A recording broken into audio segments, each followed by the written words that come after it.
My name is Prashant, I am from CNC web world. आज मेरे साथ रुशाली हैं जो ऑलरेडी ट्रेनिंग लिए हैं और ट्रेनिंग के बाद इनका प्लेसमेंट ऑलरेडी हुआ है।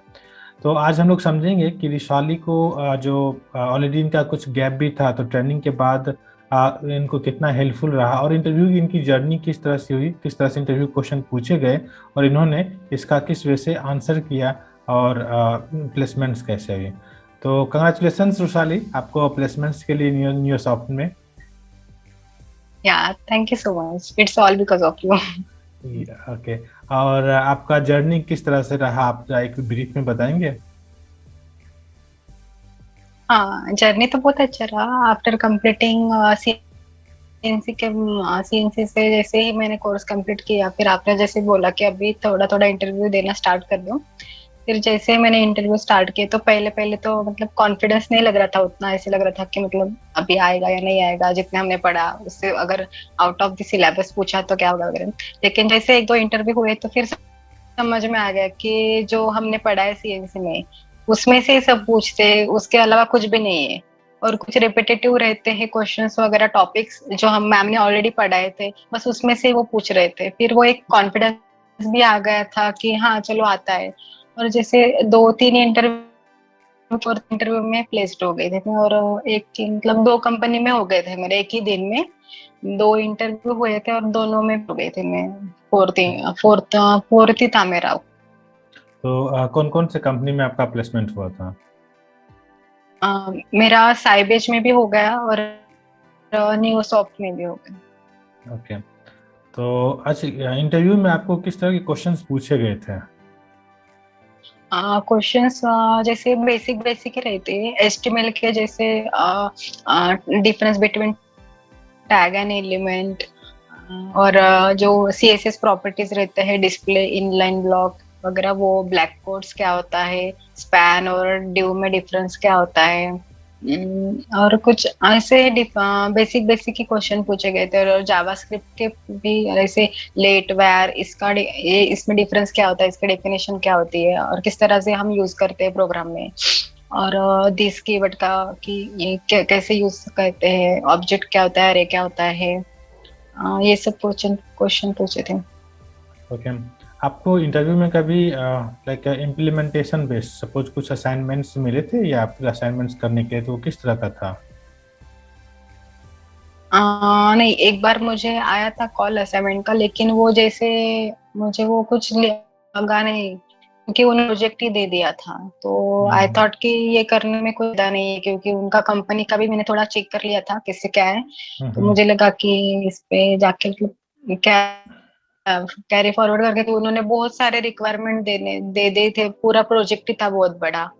और कंपनी का भी ओवरव्यू किया मैंने, तो उतना कुछ लगा नहीं, फिर मैंने वो रिप्लाई नहीं किया। और बाकी तो मुझे कुछ आया नहीं ज्यादा वो कि असाइनमेंट कंप्लीट करने के। मेरा मोस्टली इंटरव्यू हुआ था या गूगल मीट या जूम पे, उस पे हो गया था। ओके। उस पे वो ट्रिकी क्वेश्चन पूछते थे कि मतलब प्रैक्टिकल नॉलेज कैसा है वैसे। ओके, जैसे मोस्टली लोग जो है एमएनसी में जाते हैं तो एक प्रॉब्लम रहती है कि कम्युनिकेशन स्किल्स। तो आपको इस ये चीज़ प्रॉब्लम हम्म हुआ कि मुझे कम्युनिकेशन स्किल्स को आपने इम्प्रूव कैसे किया, या फिर जैसे आप भी मराठी बैकग्राउंड से हैं, तो या आपने इस पे किस तरीके से वर्क किया था कम्युनिकेशंस के लिए? कम्युनिकेशन के लिए मतलब जैसे हमारे पहले से मैं थोड़ा थोड़ा सा इंग्लिश पे करती थी कम्युनिकेशन का, क्योंकि पता था कि मतलब आईटी फील्ड में अगर जाना है, अच्छे कंपनी में जाना है, तो ये तो मैटर करता है। अगर हम स्मॉल स्केल में जाते हैं, छोटी 10-15 लोगों की कंपनी, वहां पे इतना मैटर नहीं करती ये चीजें। लेकिन अगर अच्छे कंपनी में जाना है तो हमारा फर्स्ट इंप्रेशन हमारा कम्युनिकेशन ही रहता है कि हाउ वी टॉक। सो मैंने ऐसे कहीं पे आर्टिकल रहते थे वो पढ़ने शुरू किए। और फिर आपने भी बीच में जैसे हैकाथॉन शुरू किया था, उसमें भी हमने जो ग्रुप वगैरह बनाया था, हमने 3 लोगों का ग्रुप था, उस पे हम एक टॉपिक लेके अच्छे से कम्युनिकेशन करते थे, या फिर हम किसी से बात करते तो मोस्टली हम इंग्लिश में बात करते थे, तो उससे ही इम्प्रूवमेंट हुआ।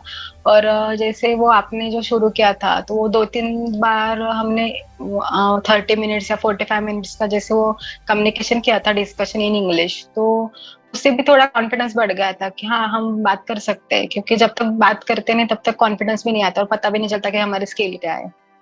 ओके, तो मेनली जो हम लोग इंटरव्यू में देखते हैं, तो आप आपको सैलरी कितना ऑफर किया गया था यहाँ पे?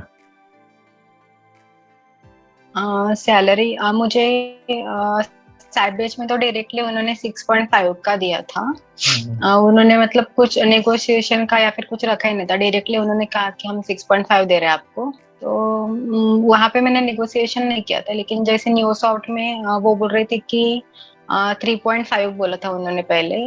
तो मैंने बोला कि नहीं, 3.5 I can go with this.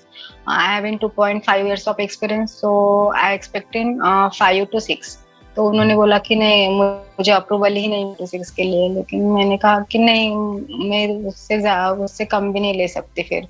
तो वो बोली फिर उन्होंने फिर 4 किया। मैंने बोला कि नहीं, 4 भी नहीं। फिर उस टैक्स वगैरह वो पीएफ कट के भी बहुत कम आता है ना। तो हम्म। वहां पे भी मैंने बोला कि नहीं, एटलीस्ट उतना देखो, मेरा एक्सपीरियंस ऐसा है, मैंने इतने प्रोजेक्ट्स पे काम किया है। मतलब उस टाइम पे हमें अपनी स्किल बतानी पड़ती है कि क्यों मैं इतना मांग रही हूँ और मेरे में ऐसा क्या है कि मैं इतना मतलब डिजर्व करती हूँ। तो फिर उन्होंने लास्ट मैंने बोला कि एटलीस्ट 4.5। तो वो पहले बोले कि नहीं, अप्रूवल ही नहीं मिलेगा, लेकिन उन्होंने फिर ऑफर 4.5 का रिलीज किया। ओके। तो आप यहाँ पे जो सिखाया गया था, आप चाहे सेशन में थे क्या, जैसे सैलरी निगोशिएशन कैसे करते हैं, तो ये बेनिफिशियल हुआ था क्या? हाँ, जैसे आप सेशन ले रहे थे तो उससे मतलब आइडियाज आते थे ना कि कैसा रहता है इंडस्ट्री में, कैसे बात करनी होती है, या फिर निगोशिएशन रहा तो वो कैसे कैसे टैकल करना है वो। क्योंकि हम ऐसे नहीं बोल सकते नहीं नहीं मुझे इतना नहीं, वैसे चाहिए।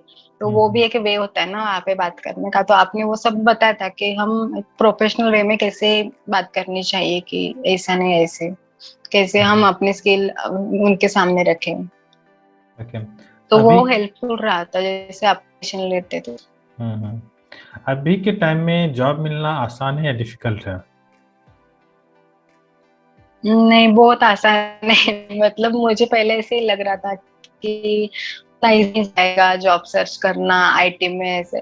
मतलब मेरा तो कंप्यूटर बैकग्राउंड ही था पहले से। मतलब 11th ट्वेल्थ में मेरा वोकेशनल सीएस था, उसके बाद ही मेरा इंजीनियरिंग इन कंप्यूटर साइंस था। फिर भी मुझे कॉन्फिडेंस नहीं था कि आईटी में इजी होगा। मुझे ऐसे ही लग रहा था कि नहीं नहीं होगा, बहुत हार्ड जाएगा। लेकिन जैसे स्टार्ट किया तो, और अपॉर्चुनिटी बहुत है, जितनी हमारे आईटी फील्ड में अपॉर्चुनिटी है उतनी कहीं पे भी नहीं है। क्योंकि और बहुत सारे अपॉर्चुनिटी, दिन में कितने भी मतलब बहुत सारे कॉल आते हैं, एक दिन में 3 3 4 4 इंटरव्यू भी स्केड्यूल हो जाते हैं, इतनी अपॉर्चुनिटी है। अगर वैसे सर्च करें तो, और वैसे अगर हम बात करें तो ओके। उतने हम कॉन्फिडेंट भी लग रहे, चाहे कि हम बताते तो कि हमें 2 years एक्सपीरियंस है, तो आगे वाले को भी लगना चाहिए कि हाँ सच में है इनमें कॉन्फिडेंस 2 year का। तो जब आपने सीएनसी जब ज्वाइन किया था तो आपको क्या लग रहा था कि मुझे जॉब मिल जाएगी? मैं तब श्योर नहीं थी। मैं आपको भी बार बार बोलती थी कि मुझे लग जाएगी ना, लग जाएगी ना। आप बोलते थे कि आप अब सीरियसली करोगे तो लग ही जाएगी आपको, लेकिन तभी भी मुझे मतलब लग नहीं रहा था कि सच में हो जाएगा ये। फिर भी मैं स्टार्ट किया, और जैसे मतलब करती गई, मैम पढ़ाते गए। फिर प्रोजेक्ट्स वगैरह जो मैम असाइनमेंट थे ना, वो अगर किया ना सीरियसली स्ट्रिक्टली, और मैम को उतने हमने अगर मतलब स्ट्रिक्टली हमने सेंड किए मैम को कि मैम ने बोला कि 2 दिन 2, तो वो ना वो बाद में काम आता है कि हमारी प्रैक्टिस बढ़ जाती है, क्वालिटी ऑफ कोड बढ़ जाती है, उसी चीज से बढ़ती है। क्योंकि मैम असाइनमेंट देते थे तो मैं हमेशा सेंड करती थी। मतलब ऐसा नहीं कि ठीक है किया किया नहीं किया, ऐसे नहीं, हमेशा सेंड करती थी। ओके। तो आपने यहाँ पे कौन सा कोर्स किए थे? मेरा फ्रंट एंड डेवलपमेंट का था, इंडस्ट्रियल ट्रेनिंग। ओके। तो ये जो भी आपने फीस पे किया तो आपको क्या वर्थ लग रहा है? हाँ हाँ, एब्सोल्युटली वर्थ लग रहा है। हम्म। 1 महीने में मतलब निकल जाते हैं ना हमने जितने भी किए। हाँ। तो सीएनसी वेवल से आपको किस तरह की हेल्प अभी तक मिलती रही? हर वक्त मिलती, मतलब इन बिटवीन भी अगर कुछ रहा, मतलब फ्रॉम द इनिशियल कुछ भी रहा तो हर वक्त मिलती रही। मतलब कभी हम ऐसा नहीं रहता था कि हमें मैम से बात करने लगता था कि क्लास ड्यूरिंग क्लास हम कैसे बात करें, मैम चिल्लाएंगे, वैसा नहीं रहता था। कुछ भी रहा ना, छोटे से छोटा इशू तो मैम से पूछते थे। उसके बाद भी अगर कुछ अदर इशू रहे, कुछ छुट्टी का, ये वो टाइमिंग का, तो आपसे बात करते थे। फिर आप भी हमेशा मतलब वहाँ पे सॉल्यूशन रहता ही था कि मेरे भी बहुत इश्यू आए थे ड्यूरिंग क्लासेस वगैरह, तो हमेशा आपने हेल्प की तो फिर वो होता गया, हमेशा मतलब हेल्प मिलती गई, ऐसा नहीं कि एक बार एडमिशन हो गई फिर कुछ लेना देना नहीं, आप करो या फिर रहने दो। ओके। तो आपका देखा जाए तो फर्स्ट एक जो नॉर्मली अभी के टाइम पे लोगों का ड्रॉबैक क्या होता है, कभी कभी नॉन आईटी बैकग्राउंड से है, दूसरा ड्रॉबैक क्या होता है हम्म। कि लाइक गैप है, एंड तीसरा कि मीन्स हम कर पाएंगे या नहीं कर पाएंगे, कॉन्फिडेंस नहीं रहता है। और ये आप हम्म। तीनों फेज से गुजर चुके हो, तो आपको क्या लगता है कि जो हाँ। फ्रेशर हो और जो इस फेज से गुजर रहे हैं, उनको आप क्या एक चेकलिस्ट देना चाहोगे कि आप ये चीज करो ताकि आपको आसानी से जॉब मिल पाएगी और करियर बना पाओगे?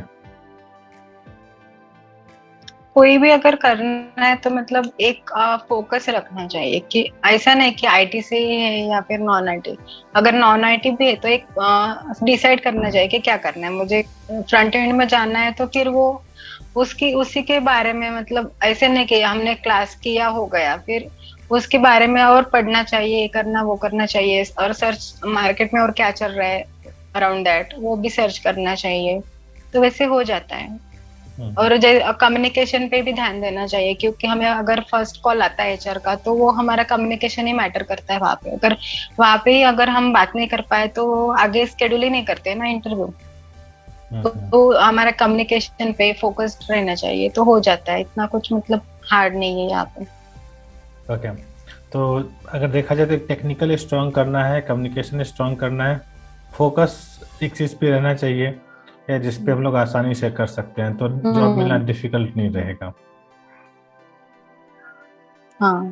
Okay, thank you so much Vaishali. आपने जो मीन्स शेयर अपना एक्सपीरियंस आपने शेयर किया है जो सीएनसी के स्टूडेंट्स के लिए डेफिनेटली बेनिफिशियल रहेगा, जो आपने कुछ क्वेश्चंस भी आपने शेयर किए हैं उन लोगों के लिए भी बेनिफिशियल रहेगा। आई होप कि जो अभी एवरी मंथ पहले के रिस्पेक्ट में अभी प्लेसमेंट की रेशियो और बढ़ गए हैं, राइट? पहले लगभग 10 to 15 हो रहे थे एवरी मंथ, अभी अराउंड 30 से लेके 50 के बीच में एवरी मंथ हो रहे हैं। तो आई होप कि ये सब जो आप लोग हाँ। जो भी प्लेस्ड होते हैं शेयर करते हैं, स्टूडेंट को डेफिनेटली बेनिफिट हो रहा है और वो लोग भी प्लेस्ड हो रहे हैं। तो thank you so much time देने के लिए और अपना एक्सपीरियंस शेयर करने के लिए। Thank you so much sir.